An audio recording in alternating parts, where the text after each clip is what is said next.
ஒரு அழகான கிராமத்தில் குட்டி முயல் ஒன்று இருந்தது. அதன் பெயர் மித்து. மித்து மிகவும் சுறுசுறுப்பானது. தினமும் குதித்து குதித்து விளையாடும். ஆனால் ஒரு பழக்கம் இருந்தது. பெரியவர்கள் சொல்வதை கேட்காது.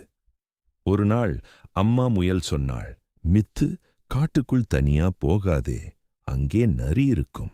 ஆனால் மித்து கேட்கவில்லை. நான் வேகமா ஓடுவேன், என்னை யாராலும் பிடிக்க முடியாது என்று சிரித்துக்கொண்டு காட்டுக்குள் சென்றது. காட்டில் நிறைய வண்ணத்துப் பூச்சிகள், மலர்கள், இனிய காற்று இருந்தது. மித்து மகிழ்ச்சியாக விளையாடிக் கொண்டிருந்தது. அப்பொழுது புதருக்கு பின்னால் இருந்து ஒரு நரி மெதுவாக வந்தது. மித்து பயந்து போனது. ஐயோ, அம்மா சொன்னதை கேட்டிருக்கணும் என்று நினைத்தது.